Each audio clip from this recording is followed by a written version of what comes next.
Part 3. Study options. You will hear a professor talking to her student about his study options.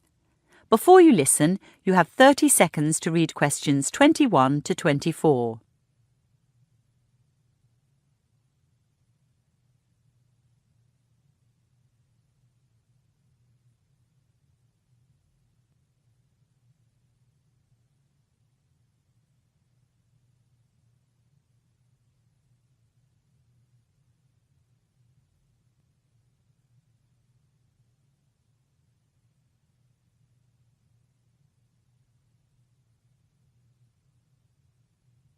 Come in, Rangi. Thank you, Professor Anderson. I've been meaning to contact you, but I just got back last night. Where have you been? Conferences in Massachusetts and New York. For physics? Yes.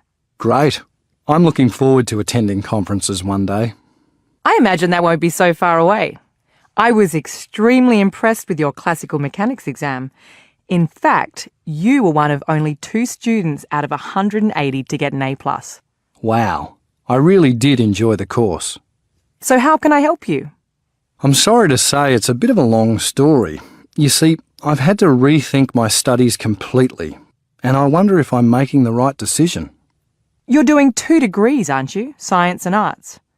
I was doing 2. I've decided to focus on science. Oh? It all came about because I wanted to study abroad for a year. I was thinking about Edinburgh.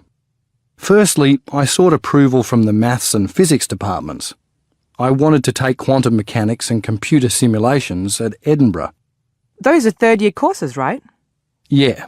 So I received approval from maths and physics. The stumbling block was the higher authority, the science faculty. When I submitted my application, it was rejected. What? It turns out that students who study abroad for a year can only do first or second year courses or third year courses in a subject that's not their major. I've never heard that before.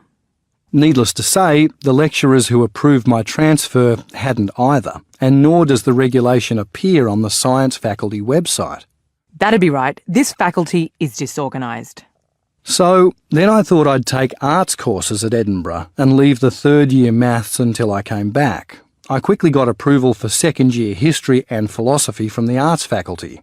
When are you heading off? That's just it.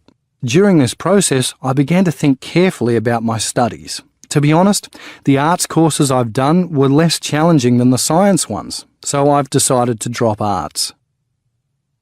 Before you listen to the rest of the conversation, you have 30 seconds to read questions 25 to 30.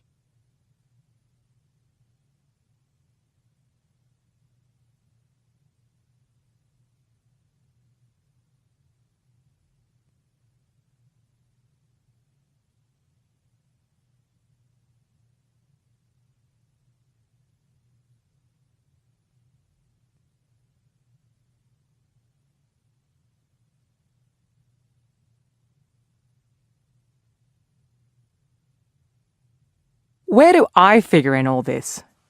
The first week after I'd made my decision, I felt fine. Without doing the arts courses, I could finish my science degree earlier. But this week, I've had some doubts. When I started the 2 degrees, lecturers in the science faculty assured me that these days scientists need a rounded education, which they get if they take some arts courses. I was even told I'd learn to write and think better if I did philosophy.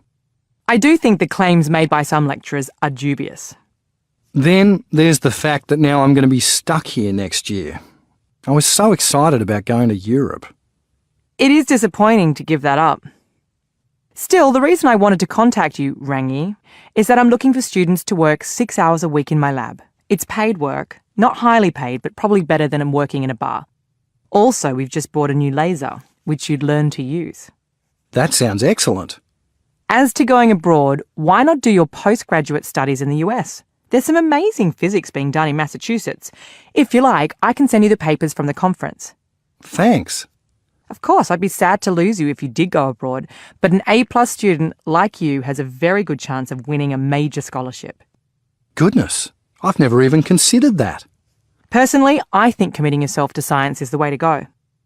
Thanks, Professor Anderson. You've taken a load off my mind. Now I don't have to deal with Hegel or Leibniz. I've plenty of time to read those conference papers. That is the end of part 3. You now have 30 seconds to check your answers to part 3.